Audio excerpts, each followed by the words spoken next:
এই মাস বড় দামি মাস, কারণ আল্লাহ পাক রব্বুল আলামিনের কাছে 12টা মাসের মধ্যে 4টা মাস সম্মানী। ইন্নাল ইদ্দাতাশ শুহুরি ইনদাল্লাহি 12 শাহর ফি কিতাবিল্লাহি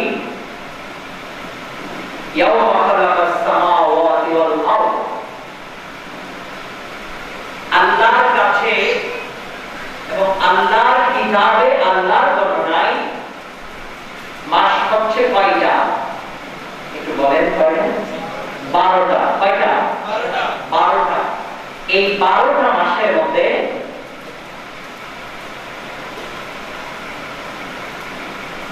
আসমান থেকে জমিন সৃষ্টি পর্যন্ত এই 12টা মাসের মধ্যে মিনহা আরবাতুল হুরুম, 4টি মাস সম্মানী।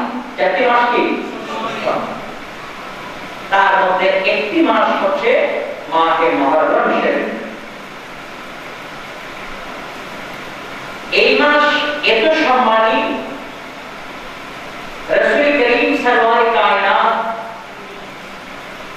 সাল্লাল্লাহু আলাইহি ওয়াসাল্লাম হাদিসে পাকের মধ্যে ইরশাদ করেছেন, আফদালুস সিয়ামি বা'দা রমাদান শাহরুল্লাহিল হারাম। ফরজ রোজার পরে আল্লাহর কাছে সবচেয়ে উত্তম হলো মুহররম মাসের রোজা। সুবহানাল্লাহ। অর্থাৎ ফরজ রোজার পরে নফল রোজার মধ্যে সবচেয়ে দামিময় রোজা হলো মুহররম মাসের রোজা। তাই আমরা মুহররম মাসের রোজা রাখবো উত্তম, সেটা যদি আমরা না জানি তাহলে তো আমরা প্রস্তুতি গ্রহণ করতে পারবো? কথা বলেন, পারবো? যেমন কোন একজন সম্মানী ব্যক্তি আমার সামনে এসেছেন, আমি যদি ওনার ড্রেসিং জানি কিংবা আমার ব্যক্তিগতভাবে যদি আমার চেনা থাকে, তাহলে আমি একটু নড়ে চড়ে বলবো, ঠিক না? যেমন আমাদের বাবা আছে, মা আছে, বড় ভাই আছে, উস্তাদ আছে, দামিময় কোন ব্যক্তিবর্গ আছে, ওনারা আসলে আমরা একটু নড়ে চড়ে বসি। এখন আল্লাহর 12টি মাসের মধ্যে যে 4টি মাস আল্লাহ তাআলা সম্মানী বলেছেন, সেই 4টি মাস কোন কোন মাস এবং সেই মাস আসলে আমাদের কিভাবে সম্মান প্রদর্শন করতে হয়, নিজের আমল পরিবর্তন করার জন্য কিভাবে ইবাদত করতে হয়, সেটা যখন আমরা উলামায়ে কেরামের মাধ্যমে মসজিদে খেতাবতের দায়িত্বে যারা আছেন, খতিব সাহেবদের জবানি এবং মাহফিলে মাঠে ময়দানে উলামায়ে কেরামের জবানি যখন শুনবো, তখন আমরা প্রস্তুতি গ্রহণ করতে পারবো, ঠিক কি না? আর যদি আমরা না জানি, তাইলে আমরা এখনো আছে দৈনন্দিন আমরা আল্লাহর ঘর মসজিদের সাথে আমাদের সম্পর্ক, আমরা নামাজ আদায় করি, নামাজ পড়ি, রোজা রাখি। এখনো অনেক ব্যক্তি আছে মুহররম মাসে যে দামিময়, এত দামিময় মাস এবং আশুরার দিন দুটো রোজা রাখতে হয়, এটা আমরা অনেকে জানি না, অনেকে জানি না। যেমন আজকে 9 মুহররম, আপনি আজকে এবং কালকে দুটো রোজা রাখতে পারেন, একটা নয়, যেহেতু একটা রোজা ইহুদিরা রাখে। বনি ইসরাঈলীরা যখন ফেরাউনের অত্যাচার থেকে তারা পরিত্রাণ পেয়েছে, ইহুদিরা রাখতেন একটি রোজা, তাদের সাথে যেন সাদৃশ্য না হয়, মিলে না যায়, এই কারণে রাসূল করিম সাল্লাল্লাহু আলাইহি ওয়াসাল্লাম বলেছেন, তোমরা দুটো রোজা রাখো। বলেন কয়টা? দুইটা। হয়তো আপনি 10, 11 রাখতে পারেন, না হয় 9, 10 রাখতে পারেন।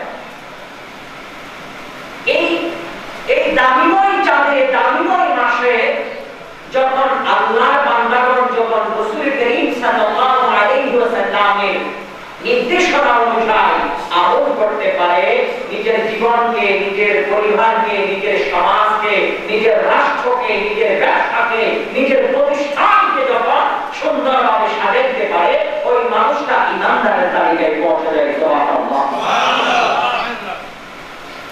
কারণ এই মাসের চেয়ে দামি মাস আল্লাহর কাছে 4টি মাস সম্মানিত, 4টি মাস সম্মান প্রদর্শন করেছে। এই মাস এত দামি, এগুলা উলামায়ে কিরামের জামানে আপনারা শুনেছেন মাসপুর ঘটনা, প্রতি জুমায় পড়ে, প্লাস প্রতি মুহররম মাসে পড়ে আপনারা শুনেছেন আল্লাহ তাআলা রহমতের বৃষ্টি বর্ষণ করেছিলেন, সেটাও কিন্তু মুহররম মাসের 10 তারিখ ছিল। সুবহানাল্লাহ। এইভাবে আল্লাহ পাক রব্বুল আলামিন জান্নাতি নিয়ামত প্রেরণ করেছিলেন, সেটাও মুহররমের 10 তারিখ ছিলেন। আমাদের সকলের পিতা হযরত বাবা আবুল বাশার আজম সাফিউল্লাহ, তিনি আল্লাহর কাছে প্রিয় হয়ে আল্লাহর জান্নাতের দাবি হলেন, সেটাও মুহররমের 10 তারিখ ছিলেন। এভাবে মুসা কালিমুল্লাহ ফেরাউনের অত্যাচার থেকে, ইব্রাহিম খলিলুল্লাহ নমরুদের অত্যাচার থেকে, এক একজন আম্বিয়া কিরামকে আল্লাহ তাআলা যে মহব্বতের পরীক্ষা করেছিলেন, সেই মহব্বতের পরীক্ষা যাদেরকে চূড়ান্ত রেজাল্ট দিয়েছিলেন, সেই রেজাল্ট হলো মুহররমের 10 তারিখ। সুবহানাল্লাহ। এই মুহররমের 10 তারিখ এত দামি, আরো বেশি দামি হয়েছে কারণ হচ্ছে এই মাসে আপনার জন্য, আমার জন্য, গোটা পৃথিবীর নবীর উম্মতের জন্য নিজের সার জোতাই নাই, গাদ্দানরা বিখণ্ডিত করে তার বাজার ময়দানে দিয়েছেন, মাথা নত করে নাই, হককে, ইসলামকে, দ্বীনকে, সঠিক জিনিসটা মানুষের কাছে তুলে ধরার জন্য যিনি নিজের জীবন, নিজের পরিবারকে ময়দানে কোরবানি দিয়েছেন, ওনার নাম হচ্ছে ইমাম হুসাইন রাদিয়াল্লাহু তাআলা আনহু। ইনি হচ্ছেন ইমাম হুসাইন রাদিয়াল্লাহু তাআলা। নিজের জীবনকে তিনি কোরবান করে দিয়েছেন।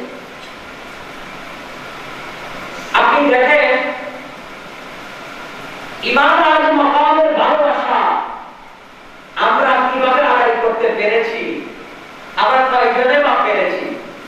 হুজুর সাইয়েদনা সিদ্দিক আকবর রাদিয়াল্লাহু তাআলা, যিনি রাসূল পাক সাল্লাল্লাহু আলাইহি সাল্লামের প্রথম খলিফা ছিলেন, ইনি সিদ্দিক আকবর হযরত ইমাম আজম মাকাম সাইয়েদনা হুসাইন রাদিয়াল্লাহু তাআলা ভালোবাসায় তিনি বলছেন, আমি আবু বকরের কাছে যদি এক ব্যাগ রক্ত তাকে শরীরে, বলুন কয় ব্যাগ? এক ব্যাগ। আর সেই এক ব্যাগ রক্ত যদি কোন ব্যক্তির জীবন যদি এক ব্যাগ রক্তের উপর যদি নির্ভর করা হয়, আমার কথাটা বুঝতেছেন আপনারা? কোন ব্যক্তির জীবন যদি এক ব্যাগ রক্তের উপর নির্ভর করা হয়, সেটা যদি দেখা যায় একদিক দিয়ে আমার বেটা আব্দুর রহমান ইবনে আবু বকর, আরেক দিক দিয়ে যদি দেখা যায় নবীর নাতি ইমাম হুসাইন, দুজন যদি হয়, আমি আবু বকরের এক ব্যাগ রক্ত আমার বেটা আব্দুর রহমান ইবনে আবু বকরকে না দিয়ে ইমাম হুসাইনকে দিয়ে দেব। কারণ আমি আবু বকরের কাছে, আমার বেটার চেয়ে প্রিয় হচ্ছে আমার নবীর পরিবার। নবীর পরিবারকে ভালোবাসা কিভাবে দেখাইতে হয়, কিভাবে দিতে হয়, সেটা হুজুর সাইয়েদনা সিদ্দিক আকবর দেখিয়ে দিয়েছেন। সুবহানাল্লাহ। আর আপনারা যারা এসেছেন, আপনারা হয়তো অনেকে চিন্তা করবেন, হুজুর আমরা নবীর পরিবারকে ভালোবাসি, বিনিময় বা পাবো কি? এই ধরনের অনেকের প্রশ্ন জাগে। যারা কষ্ট স্বীকার করে, যেমন এই টাইমে অনেকের ব্যক্তিগত কাজ থাকতে পারে, যেহেতু করুণ দশা পুরা দেশে, আমাদের দেশে নয় শুধু গোটা পৃথিবী জুড়ে করুণ দশা চলতেছে, ঠিক না? এই মহামারীর ভিতরেও অনেক আছে বলে এই মহামারীতে রাস্তাঘাটে বের হয়ে জনপদে গিয়ে মানুষের সাথে শারীরিক কাজ করার চেয়ে নিজের পরিবারে বসে থাকাটাই ভালো, সুতরাং যাওয়ার কোনো প্রয়োজন নেই। এই ধরনের দার্শনিক কিছু মানুষ আছে না নাই? আছে না নাই? অথচ আপনারা এমন কিছু আছে, আপনারা বলতেছে মানুষের সাথে আমাদের বডি টাচ হলেই হোক, যাই হবে হোক, আমরা আমাদের জানের বিনিময় হোক, ইমাম হুসাইনের মাহফিলে আমরা গিয়ে হাজিরি দেব। সুবহানাল্লাহ। ইমাম হুসাইনের নোরানি বাগানে এসে হাজিরি দিয়ে কি আপনাদের কি লস হয়েছে? কথা বলেন, লস হয়েছে? আমি আজকে হঠাৎ করে একটা হাদিস শরীফ আমার চোখে পড়ে গেল, খুব সুন্দর একটা হাদিস শরীফ। আমি দেখতেছি এই টাইমে রাসূল করিম সাল্লাল্লাহু আলাইহি ওয়াসাল্লাম যখন কোন সফরে বের হতেন, নবীজি যখন কোন সফরে বের হতেন মদিনা থাকা অবস্থায়, তখন আল্লাহর হাবিব দূর থেকে যখন উহুদ পাহাড় দেখতেন, মদিনার পাক যখন দেখতেন, রাসূল সাওয়ারিকে ইঙ্গিত করতেন দ্রুত বেগে যেন মদিনার দিকে চলে যায়। সুবহানাল্লাহ, দ্রুত বেগে যেন চলে যায়। রাসূল পাক সাল্লাল্লাহু আলাইহি ওয়াসাল্লামের কাছে সাহাবীরা জানতে চাইলেন, আহা ইয়া রাসূলুল্লাহ সাল্লাল্লাহু আলাইহি ওয়াসাল্লাম, হাবিব আপনি যখন উহুদ পাহাড় দেখে, মদিনার পাহাড়গুলো যখন দেখে, মদিনার পাক যখন দেখে, আপনার সবাই গতি থাকে একরকম, আর যখন মদিনার পাক যখন আপনার নূরানি নফসের নবুয়তে পড়ে যায়, আপনার সবাই গতি বেড়ে যায়। সুবহানাল্লাহ। রাসূল করিম সাল্লাল্লাহু আলাইহি ওয়াসাল্লাম বলেন, আমি মদিনাকে ভালোবাসি। সুবহানাল্লাহ। আমি মদিনাকে কি করি? ভালোবাসি। মদিনাকে কি করি? ভালোবাসি। আমরা মদিনাকে ভালোবাসি কি বাসি না? বাসি। এই মদিনার ফজিলত বর্ণনা করতে গিয়ে আল্লাহ রাসূলের একটা হাদিস, মান সাবারা আলা আওয়াইহা কুনতু লাহু শাফিআন আও শাহীদান ইয়াওমাল কিয়ামah।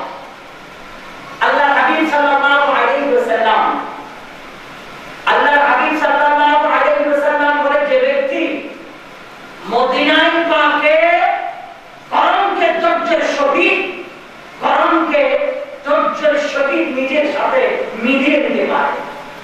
আপনারা যারা উজ্জানি গ্রাম হাজিগণ যারা মদিনায় পাকে গিয়েছেন, মক্কা মুকাররমা গিয়েছেন, আপনারা দেখেছেন আল্লাহ তাআলার একটা বড় নিয়ামত। এখানে হাজী সাহেব কেউ আছেন? আল্লাহ তাআলা আকে ধরেছেন, আলহামদুলিল্লাহ আপনি দিয়েছেন, মাশাআল্লাহ। আমার জ্ঞান ভাই, এই দেখেন মদিনার পাক কিন্তু প্রচুর গরম, কিন্তু মদিনার গরম গুলোতে শরীরে কোনো কাম নেই। শরীরে ঘাম আসে, গরম প্রচুর, তাপমাত্রা অনেক বেশি। খালি পায় বাংলা মার্কেটের চত্বর যেটা, যেখানে আমাদের বাঙালিদের দোকানপাট আছে, যে মাঠের মাঝখানে যে টমের দোকান, ওখানে কিন্তু খালি পা তো মাঠে রাখতেই পারবে না, এত গরম। বিশেষ করে আমাদের হারের ভাই, ওনারা কাফেলার মালিক, ওনারা জানে সবসময় আপ ডাউন করে, ওনারা দেখেছেন এত গরম যেখানে মাটি রাখা যায়, মাটিতে পা রাখা যায়, এত গরম। অথচ আল্লাহ পাকের বড় নিয়ামত কি জানেন? ওই গরমে শরীরে কোনো পসিনা বের হয় না, গাম বের হয় না। সুবহানাল্লাহ বলুন। আমার নবীজি বলছেন, এই মদিনায় পাকে যিনি, মদিনায় পাকে এসে যিনি গরমকে সহ্য করেছে, ঠান্ডা শীতল হাওয়াকে সহ্য করেছে, এই মদিনায় পাকে বর্ষাকে সহ্য করেছে, মদিনাকে ভালোবেসে গরমকে সহ্য করে যিনি মদিনায় অবস্থান করেছে, রাসূল করিম বলে, সেই ব্যক্তির জন্য কিয়ামতের ময়দানে আমি রাসূলের পাক সুপারিশ করব।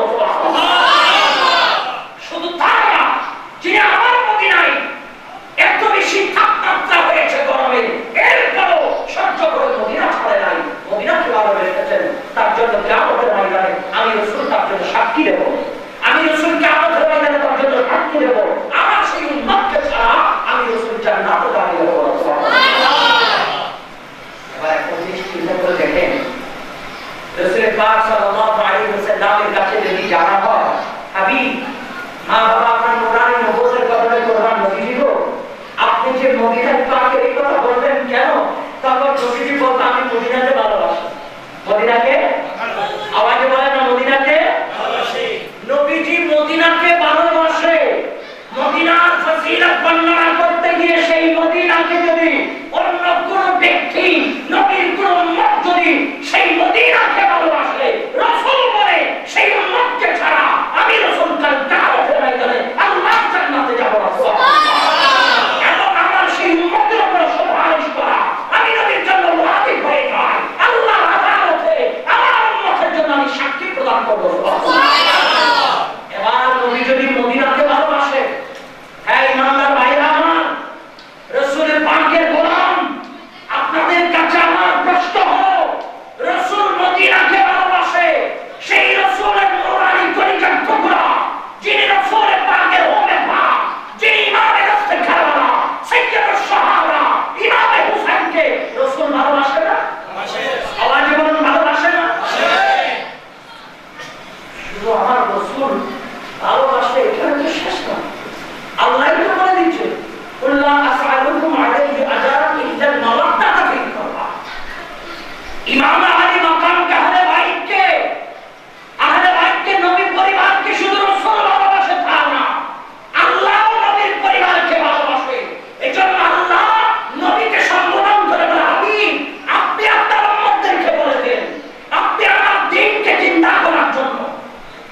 দাবি করে আপনি জাহান্নামে ঠেলে দিয়ে ইন্নাল্লাযীনা ইউযুনাল্লাহ ওয়া রাসূলাহু লা'আনাহুমুল্লাহু ফিদ দুনিয়া ওয়াল আখিরাহ।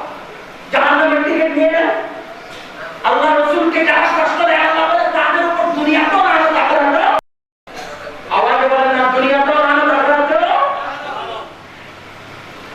আমরা কি লানতের ভোগ করব নাকি রহমতের আঙ্গিনায় প্রবেশ করব? রহমতের আঙ্গিনায় যদি প্রবেশ করতে হয়, রহমতের আঙ্গিনায় যদি প্রবেশ করতে হয়, তাই ইমাম হুসাইনের ভালোবাসার বিকল্প আর কিছুই, আওয়াজ করুন আর কিছুই। তো যারা আজকে করোনাকে উপেক্ষা করে নবীর বাগানে, নবীর আওলাদের বাগানে এসেছেন, আমার রাসূল এই গোলামদেরকে ছেড়ে কিয়ামতের ময়দানে আল্লাহর জান্নাতে প্রবেশ করবে না। সুবহানাল্লাহ। ইমাম হুসাইন রাদিয়াল্লাহু তাআলা ভালোবাসা উম্মতের ভিতর থাকা, এটাই তো উম্মতের একটা ক্রেডিট। যার ভিতরে ইমামে পাকের ভালোবাসা থাকবে, এটা তার জন্য একটা গর্বের বিষয়, নিয়ামতের বিষয়। কারণ এমনও আমাদের দেশে এমনও ভাই আছে যারা মুসলমান আর সমাজের ভালো ভালো শ্রেণীতে তারা প্রতিষ্ঠিত, কিন্তু ইমাম হুসাইন রাদিয়াল্লাহু তাআলার নাম বলতে তারা তেলে বাগানে জ্বলে ওঠে। এরকম মানুষ আছে না? আছে। আওয়াজ দিয়ে বলুন আছে না? আছে। আমরা আগে তো আপনার কি বলে যে অনলাইন যুগ ছিল না, আমরা দেখতাম না কে কি বলে। এখন যেহেতু অনলাইন যুগ কি আপডেট হলো, আমরা টাইম টু টাইম দেখতে পাই কে কি বলে সেগুলো। আপনারা দেখেন না দাদু ভাই? দেখা যায়। এমনও বলা যাচ্ছে ইমাম হুসাইন রাদিয়াল্লাহু তাআলা শাহাদাতের পিছনে হযরত ইয়াজিদের কোনো দোষ নাই। নাউযুবিল্লাহ। হযরত ইয়াজিদের কোনো দোষ নাই। হযরত বলতেছে, এটা আলেমরা বলতেছে, যেটা আলেমের কোনো নাম। আপনি কোন দিকে যাবেন? আপনি কোন দিকে যাবেন? আমাদের একটা প্রশ্ন, ওই আমার আলেম ভাই, আপনি যে বলেন ইয়াজিদের কোনো অপরাধ নেই, ইয়াজিদের কোনো দোষ নেই, তাহলে ইয়াজিদের পক্ষে আমরা শাহাদায়ে কারবালার মাহফিল করে হুসাইনের সাহাবা মানে বান্দা করি, আপনি ইয়াজিদের পক্ষে মাহফিল করে ইয়াজিদের বর্ণনা করে এবং ইয়াজিদের নামে মাদ্রাসা করে আপনার ছেলে মেয়ের নাম ইয়াজিদের নাম দেন, তা তো আপনি রাজি নাই। ইয়াজিদের নাম দিতে কোন হুজুরের ছেলের নাম ইয়াজিদের নামে আছে? আওয়াজ বলে দাদু আছে? সেদিক দিয়ে তারা রাজি নেই। ইমাম হুসাইনের সাথে যারাই ইমাম হুসাইনের সাথে দুশমনি করেছে তাদের উপর লানতের বর্ষা। ঠিক কি না? এই 10ই মুহররম 67 হিজরির 10ই মুহররম 6 বছর পরে ইমামে পাককে 61 হিজরির 10ই মুহররম ময়দানে কারবালায় শহীদ করেছে। আর 67 হিজরির 10ই মুহররম যে ইবনে জিয়াদের নির্দেশে ইমামে পাকের নূরানি সর মোবারক আলিদা করে কুফার গভর্নিং ভবনে নিয়ে সেই শের পাককে নেজা কলম দিয়ে আঘাত করেছিলেন, সেই ইবনে জিয়াদের মাথাও 10ই মুহররম 67 হিজরিতে সেই জায়গায় মুক্তার সাথে নিয়ে কেটে ওই জায়গায় কামলেন। সবচেয়ে আশ্চর্যের বিষয় কি জানেন? আপনারা তো শুনেছেন ওলামায়ে কেরামের জামানায় ইমাম আলী মাকাম সাইয়েদনা ইমাম হুসাইন রাদিয়াল্লাহু তাআলা নূরানি বেলায়েতের জামানে সর মুবারক আলিদা হওয়ার পর কুফার থেকে আপনার যখন দামেস্কের দিকে নিয়ে যাচ্ছে, ওই টাইমে অসংখ্য জায়গায় ইমামে পাককে যখন রাখা হলো, বন্দী কাফেরকে যখন রাখা হলো, ইমামে পাকের নূরানি জামানে কালামা শরীফ পড়াইয়া অনেক মানুষ দ্বীনের দায়রায় দাখিল হয়েছে। ইমামে হুসাইনের শের পাক যখন ফাদরি প্লেটে রেখেছে, ওখানে আল্লাহর নূরের তাজাল্লি নেমে পড়েছে। ইমামে হুসাইনের নূরানি চেহারা থেকে নূরের চমক বের হয়েছে। আর 67 হিজরিতে ইবনে জিয়াদের মাথা যখন কুফার সেই মসজিদের সামনে রাখা হয়েছে, ইবনে জিয়াদের মাথার সামনে বিষাক্ত সাপ এসে চক্কর দিয়ে দিয়ে ইবনে জিয়াদের নাক দিয়ে ঢুকে কিছুক্ষণ অবস্থান করে গাল দিয়ে বের হচ্ছিল। এত লাঞ্ছনা পেয়েছেন নবীর দুশমনরা। আল্লাহু তাকবীর, আল্লাহু রিসালাত, নবী আলীর দুশমনরা হুশিয়ার, ইসলামের শত্রুরা হুশিয়ার। ইবনে জিয়াদের মাথা কেটে যখন কুফার গভর্নিং ভবনের সামনে কুফা দাশিকের মুক্তার সালফি আহ্বান করেছে, এলান করেছে, আসো আজকের এই দিনে 10ই মুহররম 61 হিজরিতে 6টি বছর আগে আল্লাহর নবীর কলিজার ধন মাওলা আলী শের খোদার নয়নের তারা মা ফাতেমার হৃদয়ের দোলা গোটা পৃথিবীর উম্মতানে মুস্তাফার ইমামের ঘোড়া ইমামে দস্তে কারবালাকে আজকের এই দিনে নূরানি ধার থেকে শেরে পাক আলিদা করে ইমামে হোসাইনের নূরানি শেরে পাক এই জায়গায় রেখে নেজা বল্লম তরবারি দিয়ে সেই চেহারার মধ্যে যখন আঘাত করেছে ইমামে হোসাইনের নূরানি ঠোঁট মোবারক আঘাত করেছে ইমামে হোসাইনের নূরানি ঠোঁট মোবারক আঘাত করেছে এই কুফার মানুষ কাপুরুষের মতো তোরা দেখেছিলি আজকে দেখ তোদের যেই নেতা ওবাইদুল্লাহ যাদের গাদ্দারও তার মাথা ও শরীর থেকে দ্বিখণ্ডিত করে এখানে প্রেজেন্ট করা হয়েছে তার মাথার উপর কি গজব শুরু হয় তোরা দেখতে থাক তোরা দেখতে থাক তোরা দেখতে থাক ইমামে পাকের সামনে দাঁড়িয়ে করলে আল্লাহর লানত এভাবে নাযিল হতে থাকবে কিয়ামত পর্যন্ত কারো শান্তি থাকবে না। আল্লামা ইবনে হাজার মক্কির বিশ্ববিখ্যাত তারিখের কিতাবের মধ্যে আসসালাইকুল মুহতাকার মধ্যে লিখতেছেন ঘটনা দিচ্ছেন যারা ময়দানে কারবালায় ইমাম আলী মাকাম সাইয়েদনা হুসাইন রাদিয়াল্লাহু তাআলা আনহু শাহাদাতের পিছনে যাদের ইঞ্জিল ছিল যাদের হাত ছিল যাদের সমর্থন ছিল যারা দেখে সহ্য করেছিল যারা চুপচাপ বসা ছিল একজন ব্যক্তি আল্লাহর জমিন থেকে শান্তিতে পৃথিবী থেকে বিদায় হতে পারে সকলের উপর লানতের বোঝা এক একটা মুসিবত নিয়ে তারা দুনিয়া থেকে গেলেন।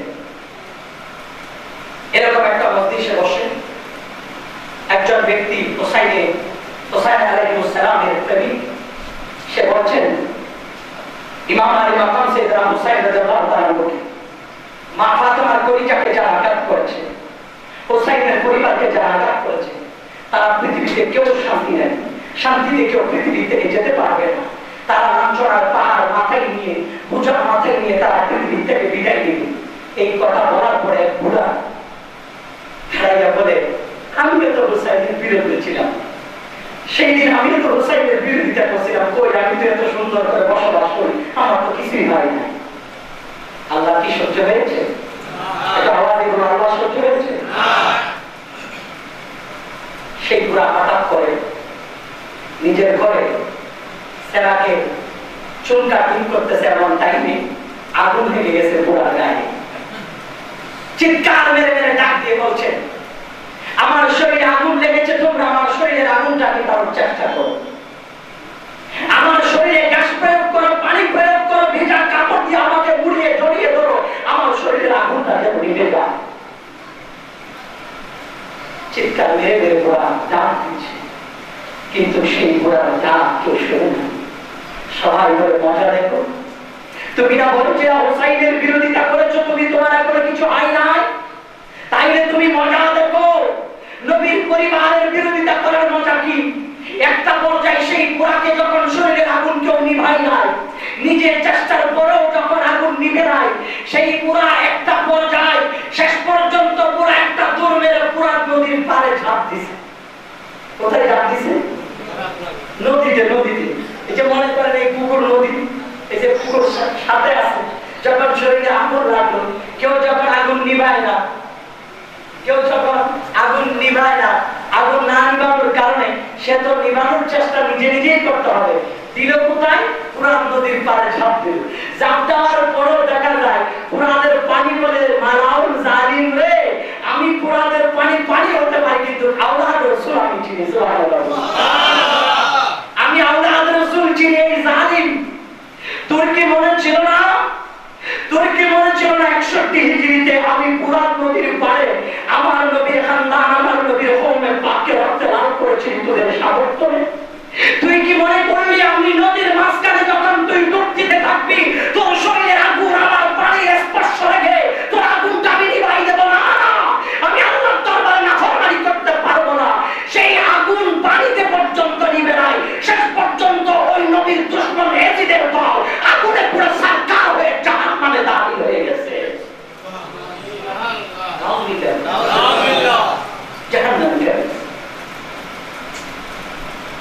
আরেক ব্যক্তিকে খুব সুন্দর সুদর্শন চেহারার অধিকারী ছিলেন, খুব সুন্দর চেহারা, ফর্সা।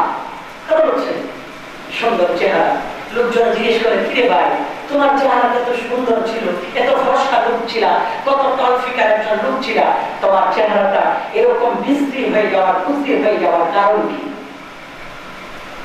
সেই লোক যখন প্রশ্ন করলেন, নিজেই নিজে জবাব দিলেন, আমি তো বুঝতে পারি নাই আল্লাহর হাবিবের আওলাদ পাকের বিরোধিতা করার পরিণামই হবে। আল্লাহর নবীকে আমি স্বপ্নে দেখলাম, নবীজির হাতের কাপড় মুড়িয়ে নবীজির নূরানি নবুয়তের দুই হাতের মধ্যে তরবারি ছিলেন, আল্লাহর হাবিবের দুই হাতের মধ্যে তরবারি ছিলেন। নবীজির সামনে বিছানো একটি চাদরে এজিদের দলের 10টা লাশ রক্তাক্ত পড়ে আছেন, আর আমার রাসূল ওই লাশের উপর থেকে একটা কাপড় নিয়ে আমার চেহারার মধ্যে লাগাই দিল, আর রাসূল আমাকে লানত দিয়েছে। এরপর থেকে আমি দেখতেছি আমার চেহারাটা দিন দিন জাহান্নামী ব্যক্তির মতো হয়ে যায়। আমি বুঝতে পারি না নবীর পরিবারের বিরুদ্ধে অবস্থান নিলে অবস্থা হবে, এটা আমাদের আগে জানা ছিল না। যদি আমরা আগে জানতাম, যদি আগে বুঝতাম, এই কাজ আমি জীবনে করতাম না। এক মুসলমান, আমার নবীর প্রেমিকরা, হযরত হুসাইনের প্রেমিকেরা একটা জিনিস মনে রাখবেন, আওলাদ রাসূলের বিরোধিতা যারা করেছেন, যারা করবেন কিয়ামত পর্যন্ত, আল্লাহর কসম একজন মানুষ আল্লাহর জমিন থেকে সম্মান নিয়ে যাইতে পারবেন না। কি সম্মান নিয়ে যাওয়া যাবে? আওয়াজে বলুন না, যাওয়া যাবে? আচ্ছা, আল্লাহ তাআলা যেটাকে বলেছেন ওয়াইতা হিরাকুম তাতহীরা, যেই পরিবারকে আল্লাহ পবিত্র রাখার ঘোষণা দিয়েছেন, পবিত্র বলেছেন, ওই আল্লাহর পবিত্র জাত আকদাসের উপরে যদি, আল্লাহর পবিত্র জাতের উপরে যদি দুনিয়ার কোন জালিম যদি হাত ওঠায়, দুনিয়ার কোন জালিম যদি আল্লাহর পবিত্র জাতের বিরুদ্ধে কথা বলে, আল্লাহ তাআলা জীবনও কোনোদিন তাকে শান্তিতে দুনিয়ার থেকে কবরে যাইতে দিবে না, লানতের বোঝাইয়ে তাকে কবরে যাইতে হবে, ঠিক কিনা? সেজন্য এজিদের আমলে যারা ছিলেন এদের কথা বাদ দেন। আমাদের সময়ে, আমাদের যুগেও যারা এজিদের পক্ষ নিতে গিয়ে ইমামে পাকের সম্মানকে গাইড করতে গিয়ে নিজেকে এড়িয়ে এড়িয়ে কথা বলেছেন, ওই সমস্ত বড় বড় মুফতি সাহেবরা লাঞ্ছনার বোঝা নিয়ে মৃত্যুবরণ করেছে, ঠিক কিনা? আমি কোন ব্যক্তিকে মেনশন করে বলছি না, আপনারাই আপনাদের আকল এবং বিবেক দিয়ে বুঝে নেন কাকে বললাম এবং কারা। আপনি দেখেন, আমাদের আল্লামা ইদ্রিস রাজাবি হুজুর রাহমাতুল্লাহ আলাইহি, আমাদের আল্লামা ইমাম হাশিমি রাহমাতুল্লাহ আলাইহি, আমাদের হুজুর আল্লামা শের মিল্লাত নাইমি রাহমাতুল্লাহ আলাইহি, আমাদের হুজুর খতিবে বাংলা আল্লামা জালালউদ্দিন আল কাদরি রাহমাতুল্লাহ আলাইহি, আমাদের হুজুর আল্লামা জসিমউদ্দিন রিজভী রাহমাতুল্লাহ আলাইহি, আমাদের হুজুর আল্লামা জানি আলম রহিমি রাহমাতুল্লাহ আলাইহি, আমাদের হুজুর আল্লামা খাজা বাকিবিল্লাহ জালালি রাহমাতুল্লাহ আলাইহি, আল্লামা শাহ আলম জিহাদি রাহমাতুল্লাহ আলাইহি, আল্লামা শহীদ নুরুল ইসলাম ফারুকী রাহমাতুল্লাহ আলাইহি, আল্লামা নাঈমউদ্দিন আল কাদরি রাহমাতুল্লাহ আলাইহি, আল্লামা আব্দুস সাত্তার আনোয়ারি রাহমাতুল্লাহ আলাইহি। তাদের মৃত্যুকাল কেমন হয়েছে, তারা দুনিয়া থেকে বিদায় করার স্টাইলে করেছেন, আর যারা রাসূলুল্লাহর সম্মান আঘাত করেছে, নবীর পরিবারকে কটাক্ষ করে কথা বলেছে, তাদের মৃত্যু কিভাবে হয়েছে দেখেন। আমাদের আকাবের গণ দুনিয়া থেকে বিদায় নিয়েছে, আল্লাহর রহমতের ফুলের মালাও ছিল, দুনিয়ার জমিনে সমস্ত গোলামের রাসূলের ইজ্জতের মালাও ছিল, নবীর দুশমন যারা ছিলেন তারা তাদের কাছ থেকে যাকাত জোথার পানি খেয়ে আল্লাহর জমিন থেকে নিস্তেমাবুদ হয়েছে। তাই এখন আমরা স্পষ্ট হতে পারলাম, আল্লাহ তাআলা যে বলেছেন ইন্নাল্লাযীনা ইউযুনাল্লাহ ওয়া রাসূলাহু লা'নাহুমুল্লাহু ফিদ দুনিয়া ওয়াল আখিরাহ, এই আয়াতের উপর আমরা স্পষ্ট হয়েছি, আমরা প্রমাণ পেয়েছি যারা রাসূল পাক ইসলামের শানের বিরোধিতা করেছেন, রাসূল পাকের পরিবারের বিরোধিতা করেছেন, তাদের শেষ বিদায় সুন্দর হয় না, সেটা আমরা প্র্যাকটিক্যাল নিজের চোখে দেখেছি। থিওরিক্যাল কোরআনুল কারীমের দিকে আমরা যদিও ভালোভাবে নজর না দেই, প্র্যাকটিক্যাল জমিনের দিকে তাকান তাদের মৃত্যু কিভাবে হয়েছে, এভাবে যাচ্ছে। তারপর অনুরোধ করবো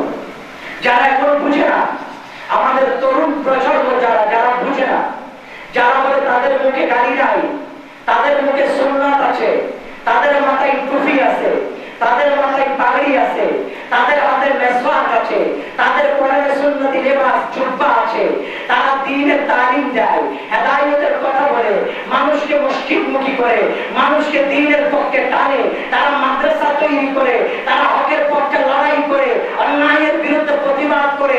এই ধরনের ইস্যুগুলো যারা সামনে দিয়ে আহলে সুন্নাত ওয়াল জামাতের বিরুদ্ধে মন্তব্য করতে চায়, আমার সেই ইয়াং সোসাইটির কাছে আমার প্রস্তাব, আমার সেই যুব কাফেলার কাছে প্রস্তাব, এই যুবক তুমি তার দ্বীনের দাওয়াতের দিকে তাকাও না, তুমি তার শেষ বিদায়ের কর্মের ফলের দিকে তাকাও।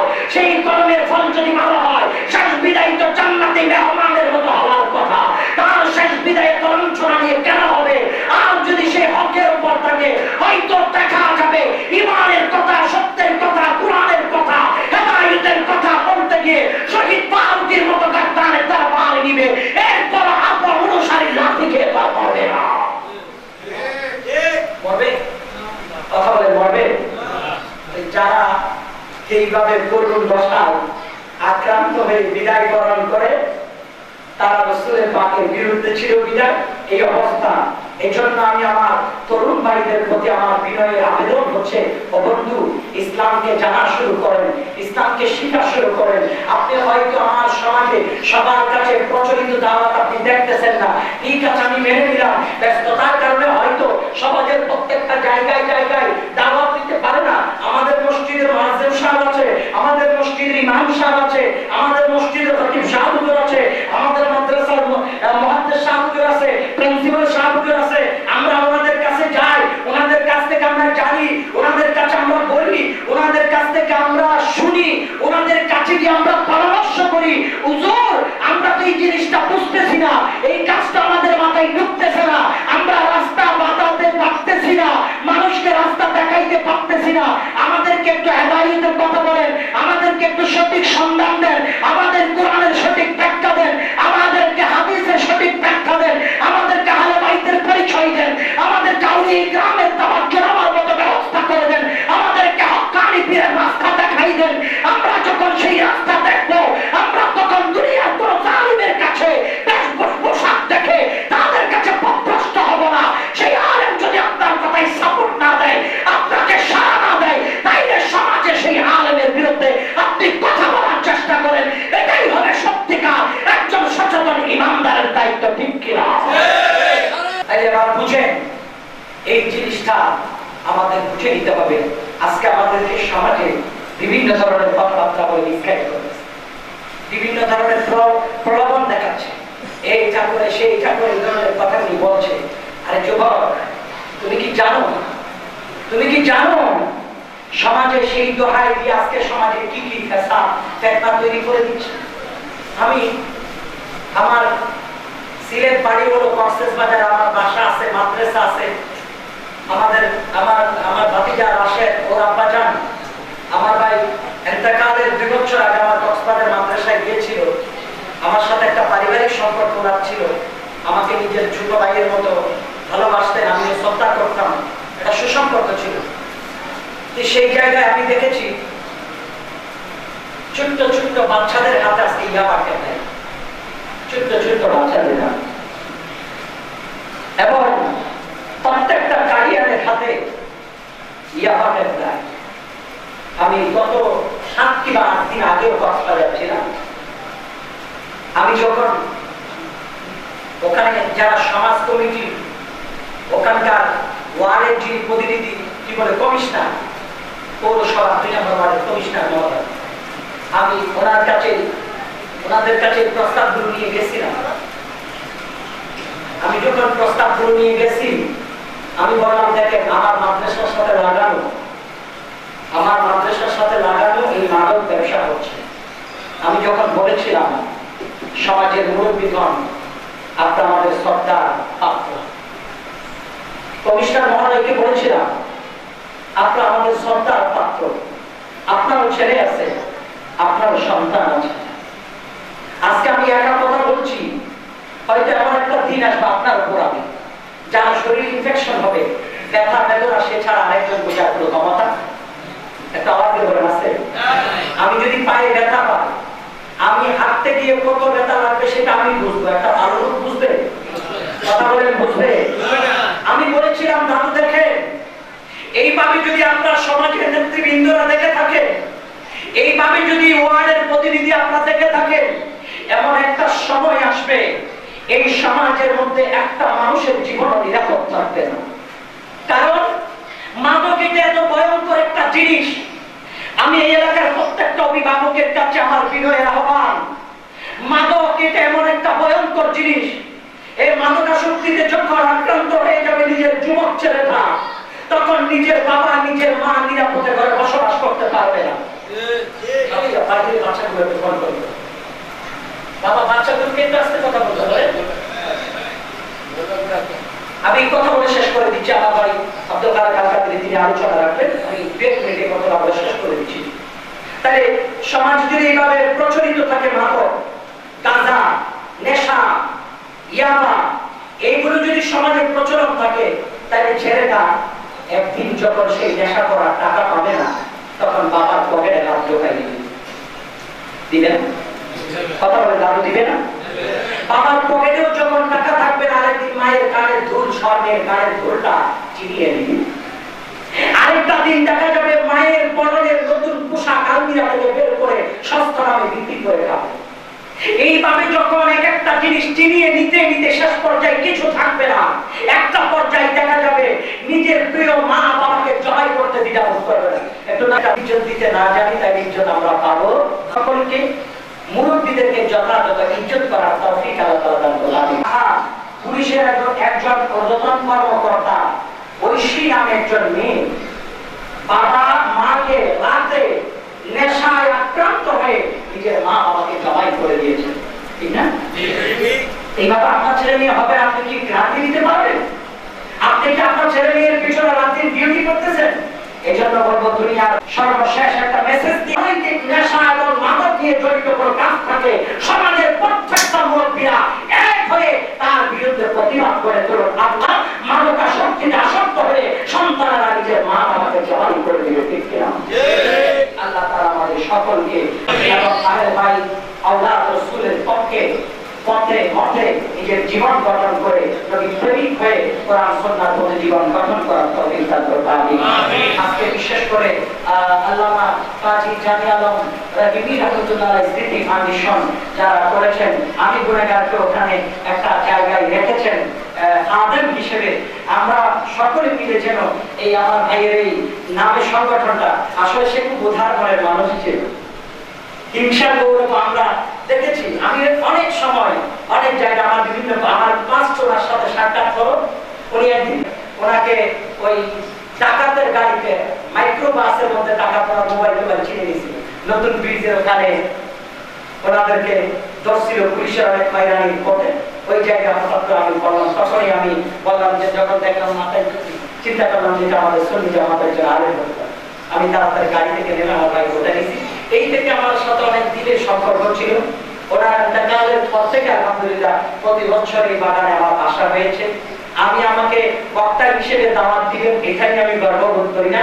এলাকার মানুষ যে আমাকে সন্তান হিসেবে ভালোবাসে, কারো ছোট ভাই হিসেবে ভালোবাসে, কারো বন্ধু হিসেবে ভালোবাসে, এটাই আমি গর্ববোধ করি। আল্লাহর দরবার হয়তো কিয়ামতের ময়দানে বলতে পারবো, আল্লাহ আমার নেক আমল না থাকতে পারে, কিন্তু তোমার নবীর গোলামদের ছোট ভাই হিসেবে আমি ছিলাম, তাদের সন্তান হিসেবে আমি ছিলাম, তাদের পাশে যাওয়ার সুযোগ আমি পেয়েছিলাম। আল্লাহ তোমার কাছে পছন্দ যদি হয়, হোসাইনের প্রেমিকদের ছেড়ে তুমি আমাকে মাফ করে দাও। এটাই আমার জীবনের বড় বুঝি আমি মনে করি। আল্লাহ আমাদের সকলকে কবুল করো, আমার জন্য দোয়া করবেন, আমি আপনাদের জন্য দোয়া করবো। এটা তারিখ মিস্টেক হয়েছে, আপনারা জানেন। আমার আমির ভান্ডার